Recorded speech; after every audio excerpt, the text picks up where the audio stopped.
नवे ख्रिस्ती ख्रिस्ती परी ख्रिस्त ख्रिस्त. टिळकांच्या आयुष्याचे हे शेवटचे वर्ष, परंतु हे एकच वर्ष पुष्कळ दृष्टीने 10 वर्षाच्या किमतीचे होते. ते म्हणत, आपल्या देशाची खरी उन्नती ख्रिस्ताचे शिक्षण आचरणात आणल्याशिवाय होणार नाही व हिंदुस्थान ग्रंथापेक्षा किंवा पंथांपेक्षा व्यक्तीकडे अधिक लक्ष देतो. नवे ख्रिस्ती ख्रिस्ती परी ख्रिस्त ख्रिस्त ख्रिस्त पाहिजे संतत उभा केला, असे ते आता आपल्या धर्मबांधवांना सांगू लागले.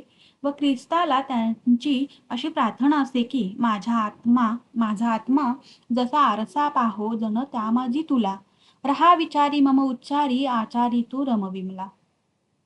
या विचारसरणीमुळे त्यांचे व त्यांच्या भोवतालच्या परिस्थितीचे पसतेनासे होईल. ख्रिस्ती माणूस ख्रिस्तासारखा पाहिजे व हिंदी ख्रिस्ती माणूस पौरात्य ख्रिस्तासारखा असायला पाहिजे, असे ते म्हणत. व प्रथम तसे होण्याचा स्वतः आपण आटोकाट प्रयत्न त्यांनी सुरू केला. या वर्षाची त्यांच्या जीवनक्रमाची तयारी आधी 10 वर्षापासून चालली होती. त्यांनी 10-12 वर्षापूर्वी म्हटले होते, पुष्कळ अजूनी उन्हा प्रभू मी पुष्कळ अजूनी उन्हा, खंडीतून रती नाही पोडिले फेडिले, बंधू भगिनींच्या ऋणा, तुझ्या ऋणी तर सदाच राहीना अगा पतित पावना.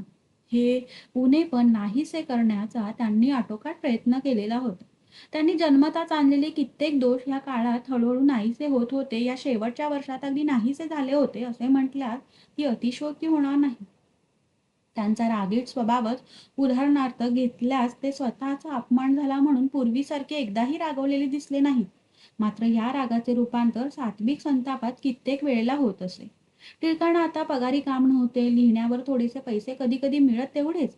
गरिबी आमची पहिल्यापासून असते तशी ती आताही होती. मात्र आताच्या गरिबीत व पूर्वीच्या गरिबीत एवढे अंतर होते की आता आम्हाला कर्ज नव्हते. देवाच्या कृपेने माणसे पूर्वीप्रमाणे आताही भरपूर होती. भिन्न जातीची, भिन्न धर्माची, भिन्न विचारांचे व एका दिलाचे संमेलन आमच्या घरी होते. त्यात कोणी धर्माचा विचार करणारे, कोणी केले तर कोणी ख्रिस्ती झालेले असत. दररोज 2 वेळेला आमच्या घरी भजन होत असे. त्यासाठी 1 तास आणला होता. तो वाजला की वाडीतील माणसे जमत. कधी कधी गावातील माणसे दारावरून जात असता तर तो येऊन बसे. पैशाच्या अभावामुळे टिळक भगव्या कफण्या घालू लागले, कारण त्यामुळे धोब्याचा खर्च वाचला. त्या कपणाही त्यांनी जुन्या धोत्राच्या बनवल्या होत्या. सर्व मंडळी बसून भजन करीत. टिळक मात्र उभे राहत. प्रत्येकाजवळ झांज चिपळ्या असत. कोणी तबला किंवा नाल वाजवी. कधी कधी टिळक पायात चाळ बांधून तल्लीन होऊन नाचत. ब्रह्मानंदी लागली टाळी कोण देहा ते सांभाळी, अशी त्यावेळी त्यांची व सर्व श्रोत्यांची आणि भजनी मंडळींची स्थिती होऊन जाई. व हे भजन कितीतरी वेळ चाले. आमच्याकडे जाती, वय, धर्म, अधिकार यांचा भेदभाव नसे. ब्राह्मणापासून भंग्यापर्यंत कोणी येऊन भजनाला बसे. ख्रिस्ती लोक येत व त्यात मिशन कामदारही असत. मिशनमध्ये काम न करणारे असेही ख्रिस्ती लोक असत. जे कोणी येतील ते सर्व आम्हाला आमचे सगळे सोयरे वाटत. दुजा भाव मुळी राहत नसे. ह्यातच एक ख्रिस्ती येत असे. तो मिशनमध्ये कामाला नव्हता. आमच्याप्रमाणेच तोही नगरहून येथे आला होता. पुढे तो मेसोपोटेमियात लढाईवर गेला. आम्हाला त्याची नेहमी आठवण होई. मात्र त्याच्याकडून काही वृत्त कळले नाही. एक दिवस सरकारी पत्र आले की तो ॲडसो ह्याचा वारस कोण आहे हे कळवावे. पत्र वाचता वाचता टिळकांचे डोळे भरून आले. मला समजल्यावर मलाही चन पडेना. टिळक म्हणत, तो मेला असेल. मी म्हणे, नाही, तो कुठेतरी भयाने लपला असेल. पण तो लपणारा मुलगा नाही असे टिळकांचे ठाम मत होते. मला तो आई म्हणे व तसाच तो माझ्याशी वागेही. त्याचे बोलणे बसणे वगैरे एक एक गोष्ट आठवून मी दिवसभर रडत होते. एकीकडे गृहकृत्य करीत होते. दुसऱ्या दिवशी कशी तरी भातभाजी केली. जिकडे तिकडे त्रिभुवनात तोच दिसत होता. जाताना तो येथे जेवला होता. आज त्याची काय वाट झाली असेल. 1:30चा सुमार. आम्ही दोघे एकमेकांची समजूत करीत होतो. जेवायला आम्ही बरोबरच बसलो. पुन्हा दोघांच्या डोळ्यांना पाणी आले. तोच दारी आई अशी हाक आली. पाहे तोच. मी मोठ्याने म्हणाले, अहो, मेला होता तो, आता जिवंत झाला.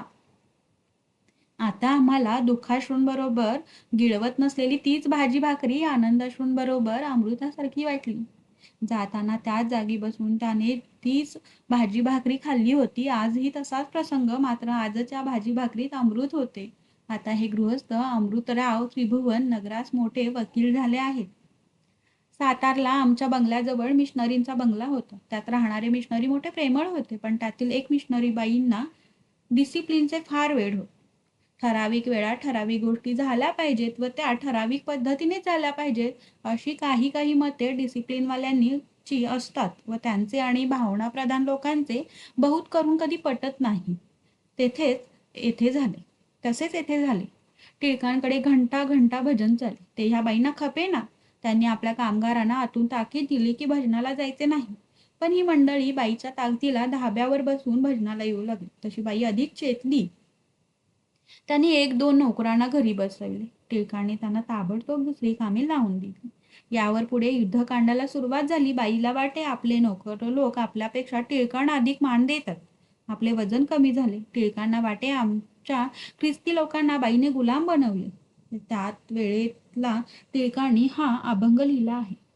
नव्हे हिंदुस्थान लेकुरांच्या चेष्टा, नव्हे तर प्रतिष्ठा भंडांच्या. इथे जहाले महाधर्मवीर, जया थराथर विश्व कापे. श्रद्धा हेच ज्यांचे, जीवित सर्वस्व आपुले विश्वघर ज्यांचे. इथे नाचवून भलतीचे सोंगे, करून या ढोंगे अर्थ काय. या आगीत माझ्याकडून तेल ओतले गेले. चर्चमधील एका सभासदाला त्याच्या अयोग्य वर्तनामुळे बहिष्कृत केले होते. त्याने आपले वर्तन सुधारले होते व परत चर्चमध्ये यावे अशी त्याची इच्छाही होती, पण त्याची जाहीर माफी वगैरे डिसिप्लिनला लागणारे विधी करण्यास तो तयार नव्हता व वर उल्लेखलेल्या मिशनरी बाई काही त्याला आत येण्यास संमती देईनात व त्यामुळे त्यांच्या हाताखालचे लोक मनात असूनही त्यांच्याप्रमाणे बोलत. एक दिवस टिळक बाहेरगावी गेले असता त्यांच्या पश्चात नगरहून डॉक्टर ह्यूमचे पत्र आले की लोकांची समजूत करून ह्या माणसाला परत चर्चमध्ये घेण्याची व्यवस्था करा, कारण त्याचा अशा रीतीने त्याग केल्याने तो आणखीन बिघडेल. मला ह्या डॉक्टर ह्यूमचे म्हणणे पटले व टिळक येण्याच्या आधीच मी ते काम माझ्या अंगावर घेतले. एका मिशन कामगाराला विचारले तेव्हा तो म्हणाला, बाई, आमचेही मत तुमच्यासारखेच आहे, पण बाईसाहेबांपुढे आमचे काही चालत नाही. तुम्ही पुढाकार घेतला तर होईल ते काम. मी बाईसाहेबांना म्हटले तर त्या म्हणाल्या, बाई, या मंडळींच्या भानगडीत आपल्याला काय करायच्या? आपण यांच्यात न पडणे हेच बरे. मी घरी आले व पुढील मार्ग मला सुचवावा म्हणून नम्र भावे परमेश्वराची प्रार्थना केली. तो रविवार होता. संध्याकाळच्या उपासनेच्या वेळी मी पाळकांना चिठ्ठी पाठवली. पाळकरांनी वाचून दाखवली. मला देवाचा संदेश द्यावयाचा आहे, तरी उपासना संपल्यावर 5 मिनिटे कृपा करून सर्वांनी थांबावे. आपली आजी. बायबलमधून योहानाचा 8वा अध्याय आरंभाचा एक भाग एका मुलाकडून वाचून घेतल्यावर मी 8व्या वचनापाशी थांबले. तुम्हामध्ये जो निष्पाप असेल त्याने प्रथम तिजवर दगड टाकावा. ख्रिस्त पाप्यांसह तारायला, पाप्यांसह वर काढायला आला, पाप्यास तुडवायला आला नाही. तुम्हाला माणसाची किंमत आहे का आपल्या स्वतःच्या मोठेपणाची? या माणसाने तुमची लेखी माफी मागून तुम्ही तिचे प्रदर्शन करण्यात मोठेपणा आहे का? त्यांच्या पश्चातापाने निर्मळ झालेल्या अंतःकरणावर तुम्ही अशा रीतीने दागण्या देण्यास उठला आहात. सर्व म्हणायला लागले, या बाईला 5 मिनिटे बोलण्यास वेळ दिला काय आणि हिने हे चालवले आहे काय? पण परिणाम चांगला झाला. त्या माणसाला मंडळीने घेतले. टिळकांना व डॉक्टर ह्यूम यांना फार आनंद झाला. त्या बहिष्कृताला पुढे लवकरच मी एक बायको मिळवून दिली व तो सुखाने संसार करू लागला. मात्र आमच्या डिसिप्लिन लव्हरला माझे हे कोणतेच कृत्य पसंत पडले नाही. माझ्यावर दुहेरी राग झाला, कारण त्याला मंडळीत घेतला इतकेच नाही तर त्याचे लग्नही मी करून दिले. या गृहस्थाच्या 4 मुली बोर्डिंगात होत्या. त्या एक दिवस घरी आल्या. त्यांना बोर्डिंगमधून काढून टाकण्यात आले. टिळकांनी त्यांची ताबडतोब पुण्यास व्यवस्था केली. आम्हाला आता हायसे वाटले. तो त्याची 5वी मुलगी ह्याच बाईकडे मास्तरीण होती. तिला कामावरून घरात बसवले. तिला सांगितले, तू जा आजीबाईकडे, त्या देतील तुला काम. ती आली मजकडे रडत. मी तिची समजूत केली. देव गरिबांना वाली आहे, तू जा, काही काळजी करू नको. मनात माझा सारखा धावा चालला होता. दुसऱ्या दिवशी माझ्याकडे नागपूरहून एक पाहुणी आली.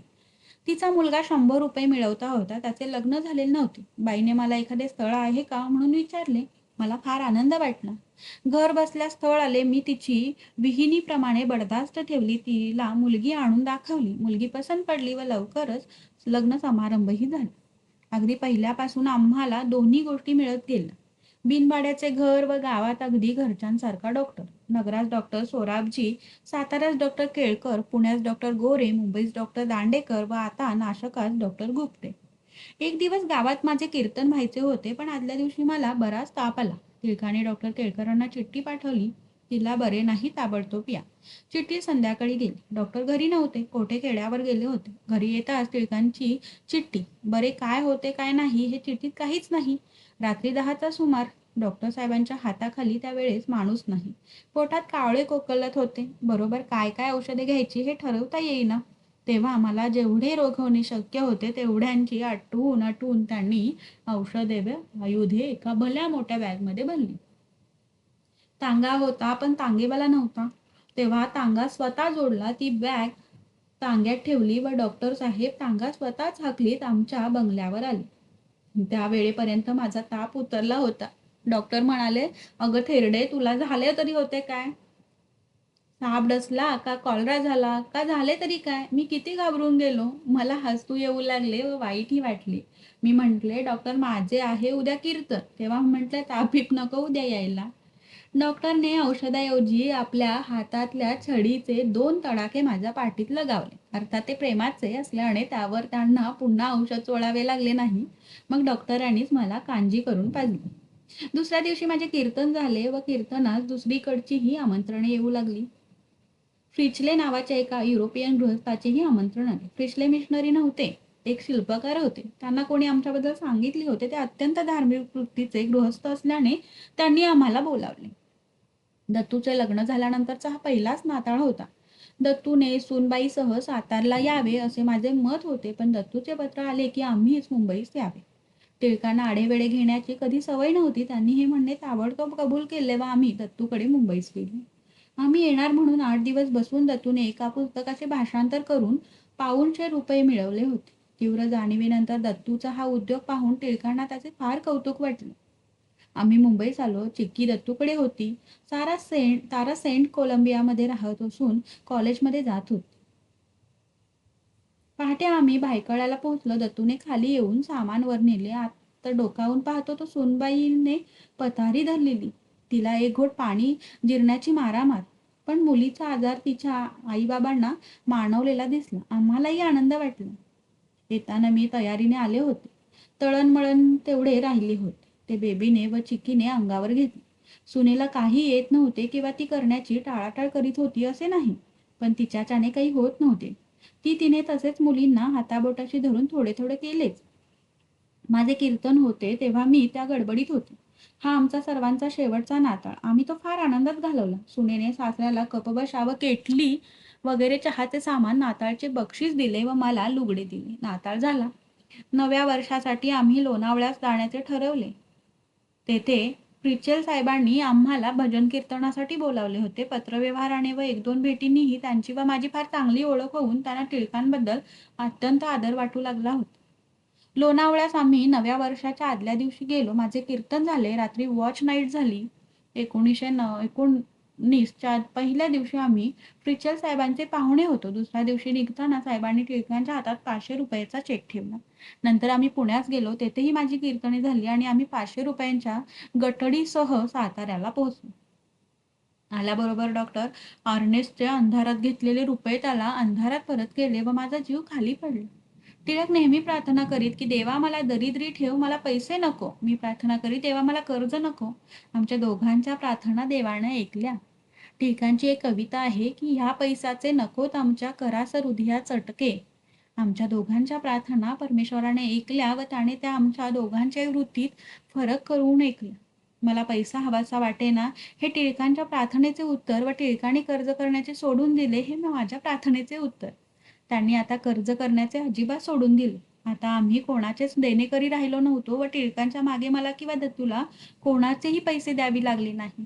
इतके जरी झाले तरी माझा स्वभाव कुरकुऱ्या. मी म्हणे कोणतीच वेळ सांगून येत नाही. आपल्या हातापायांसाठी थोडे तरी पैसे जवळ असले पाहिजेत. ते म्हणत ज्याने आमची जन्माच्या आधीपासून सोय केली आहे तो का आता करणार नाही? काळजी करून तुला काय मिळते? ₹500पैकी ₹200 कर्ज फेडले, ₹100 देवाच्या दरबारात खर्च केले व ₹200 बाजूला टाकले व ह्या पैशाचा पुढे योग्य वेळी उपयोग झाला.